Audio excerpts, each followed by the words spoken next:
हमारे साथ जो पेशेंट हैं उन्हें ग्रेड 3 गायनेकोमेस्टिया है और इनका एज लगभग 40 ईयर्स है। लेफ्ट साइड में जो है साइज़ ज़्यादा बड़ा है एज़ कम्पेयर टू राइट और इसमें हम लोग लाइपोसक्शन करने वाले हैं और ग्लैंड रिमूवल प्रोसीजर करेंगे। जो प्रोसीजर रहता है उसका ड्यूरेशन करीब 45 मिनट्स रहेगा और उसके बाद 3 से 4 घंटे के बाद पेशेंट को हम लोग डिस्चार्ज कर देते हैं। फर्स्ट स्टेप रहती है मार्किंग की जो स्टैंडिंग पोजीशन में की जाती है।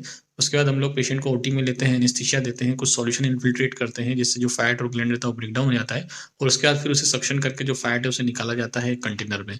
उस फैट को निकालने के बाद जो बची हुई ग्लैंड रहती है उसे भी हम लोग रिमूव करते हैं ताकि फाइनल जो रिजल्ट रहे उसमें कंप्लीटली फ्लैट चेस्ट रहे। इसके बाद प्रेशर गारमेंट दिया जाता है जो आपको 2 हफ्ते तक पहनना रहता है। नमस्कार फ्रेंड्स, मैं doctor Sumit Jaiswal, plastic and cosmetic surgeon. आज हम आपसे बात कर रहे हैं गायनेकोमेस्टिया सर्जरी, जिसे मेल बूब सर्जरी भी कहते हैं।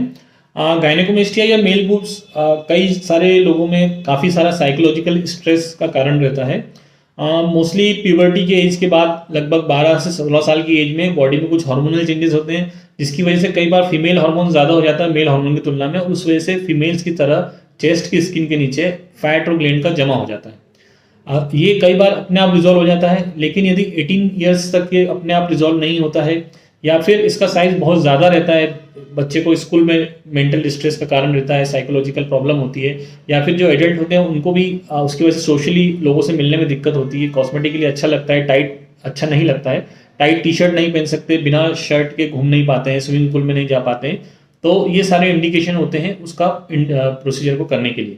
कई बार साइज बहुत छोटा रहता है तो हम लोग कंजर्वेटिव ट्रीटमेंट या कुछ नहीं करते हैं, लेकिन यदि सिग्निफिकेंट साइज है तो उसे हम लोग करते हैं। उसमें अलग अलग ग्रेड्स होती है, ग्रेड 1 2 3 4 साइज के हिसाब से प्रोसीजर सेम रहता है सब में, जिसमें हम लोग कुछ सॉल्यूशन डाल के फैट को ब्रेक डाउन करते हैं और फिर उसी होल से उसको सक्शन करके निकाल देते हैं। उसमें कोई बड़ा कट या निशान नहीं लगता है।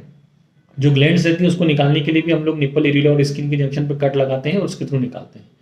हम लोग इस तरह की काफ़ी सर्जरीज करते हैं गायनेकोमेस्टिया की, पिछले 12 सालों से कर रहे हैं। जो कॉस्ट रहता है गायनेकोमेस्टिया का वो कितना साइज है उस पर डिपेंड करता है, लेकिन रफली जो रेंज रहती है 36,000, 38,000, 40,000, 45,000 मैक्सिमम यहाँ तक का होता है अगर बड़ा साइज है तो।